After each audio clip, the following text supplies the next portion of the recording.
Hey, everybody. First, I just wanted to thank TechTO for having me here. I don't know, sometimes you sit in the audience and you think that the people up on stage are the most successful entrepreneurs who have gone through big raises and big exits, and I have done none of those things, but I'm still here, up here talking to you.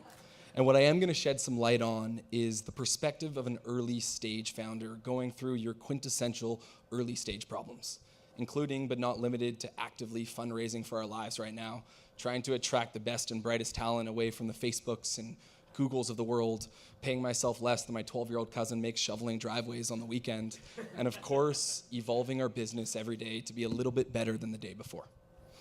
And specifically what I want to talk about is what I call the paradox of focus within a startup.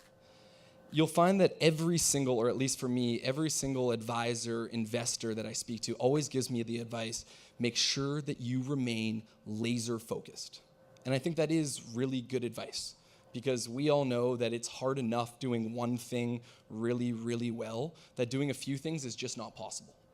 But then you take a step back and look at the tech landscape and you realize very quickly that there are a lot of startups out there, like the Slacks and Shopifys of the world, who have managed to end up in a very different place than where they started. And what I like to ask people is, how did that happen?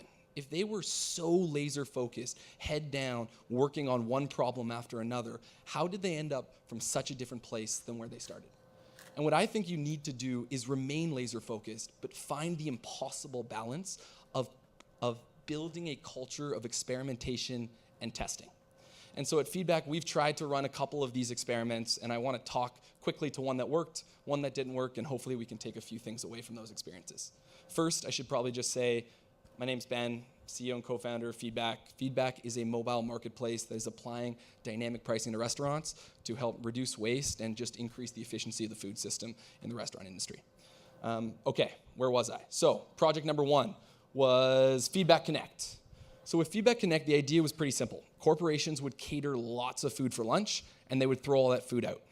We felt that if we could offer an on-demand service where corporations could call us after a big catered lunch and say, hey, we've got extra food. We could jump on our bikes, put it in our bags, run to the closest charity, donate the food, and then send them an impact report that would quantify that impact.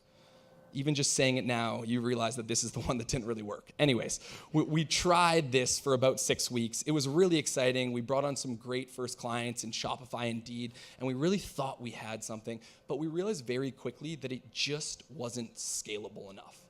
And also, most importantly, it didn't really add value to our current core business. So it was what we call an altruistic distraction, where yes, we were excited about what we were doing. It felt really good. It was aligned with our mission as a company, but it was just too much of a distraction, and there weren't really synergies that we were able to tap into. And so we quickly just pulled the plug on Feedback Connect after about 6 weeks. We made a little bit of money. I think we came out slightly in the negatives. We spent about 150 hours as a team, and we immediately stopped and moved on, passed over our contacts to Second Harvest, who's still doing those pickups. Anyways, and we kept moving. The second thing that we stumbled upon is an opportunity that we call Gravy. And the idea with Gravy is, unlike Feedback app, which is its own marketplace that applies dynamic pricing to food, we started thinking about what would happen if we focused all of our energy on the underlying pricing technology that we were building. And instead of offering it exclusively through our own marketplace, if we'd actually integrate with external platforms and allow them the same capabilities that Feedback had to offer dynamic pricing through their platforms. And so over the course of the last few months, we've spent a lot of time and energy on this, pitching to restaurants without a real product. Everyone probably knows what that feels like. And we have validated that by bringing on some clients and getting some really good feedback from different platforms and restaurant brands, to the point now where we're actually spending 80% of our time focusing our efforts on Gravy and just 20% on Feedback. And so quickly, what were the takeaways of these two different experiences? One, you always need to put objective KPIs in place ahead of time. So you're eventually going to dip your head into the rabbit hole and see what's down there, but you'll find that you'll quickly get sucked in if you don't establish what success for one of these tests or pilots looks like ahead of time. And then a couple weeks later, you can look back and make sure that it is either an appropriate diversion or it's the distraction that you are trying to avoid, at which point you have to quickly pull the plug and keep moving on. Two is you need to be skeptical. I am an eternal optimist. I'm not a skeptic. And so what I chose to do is surround myself with no men. Our CTO, Dave, is here today. He was one of my best friends growing up. And honestly, before I finished 99% of sentences, Dave is already starting with a no on the tip of his tongue. And so he always makes sure to hold me in check. And I think it's really important to build a team that has that sort of complementary perspectives. And last but not least, be ready for difficult decisions. If you are going to run an experiment like this, like we have with Gravy, sometimes you're going to realize that you just found an opportunity that's actually a lot more exciting than the one you started on. And when that happens, difficult decisions come up. And so we had to unfortunately let go of a few members of our team quite recently, and it was probably one of the hardest things that I ever had to do.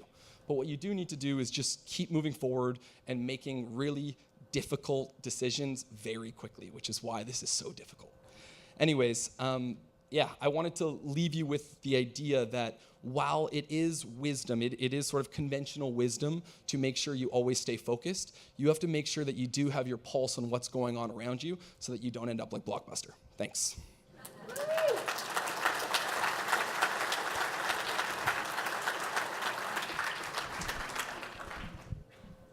Questions? I'm going to ask one while we wait for them to run. Have you ever actually been in the Blockbuster? Yes. I actually have many a times when I was, a long time ago. But I don't remember it. I was told. Hello, Ben. I just had a quick question for you.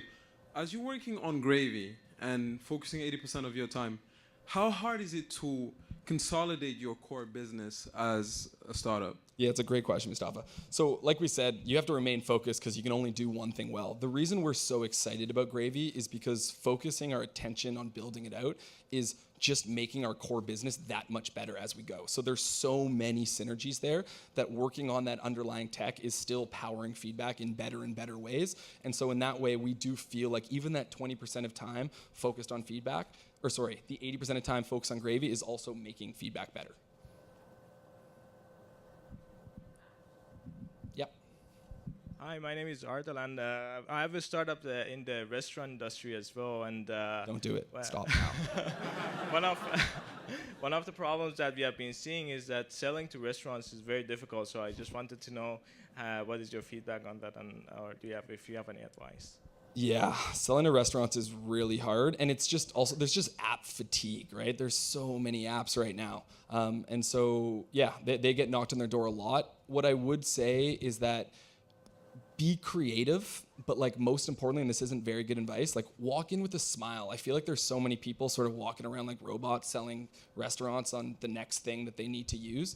And we had one sales rep who was just really successful by just like having a great energy to him. And so, not good advice. I can think about some better.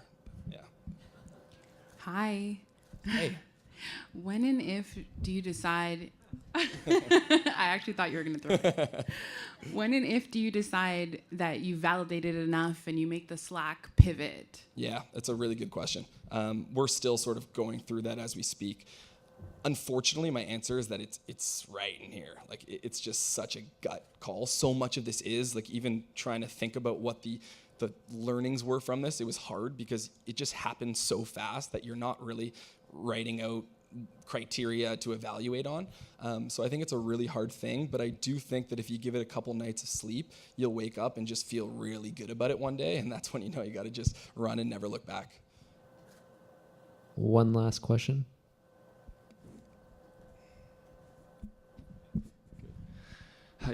So I actually just downloaded the app. Really Thank cool, you. very interesting. The one thing I find is that it shows the capability to like find inventory real time in the restaurants. Yeah. I find that super interesting considering a lot of restaurants are like mom and pop shops. Like, was that a challenge for you, and how did you kind of overcome that adoption process? So we found out very quickly that restaurants were not going to be manually updating that number very often. And so we worked back and forth with them to figure out a way to sort of set a minimum baseline that they realized that they were throwing out on a regular basis. Sometimes it's also just there's a certain amount of units at a specific price. So unfortunately, we can't always guarantee that the food that you are buying is actual waste, and we like to be super transparent about that. But if you're buying food at the end of the day, what we have restaurants set a baseline quantity that they're often throwing out at the end of the night, and so purchasing through feedback allows you to buy that food long before it goes bad. That's awesome. Thanks. Thank you so much. Thank you.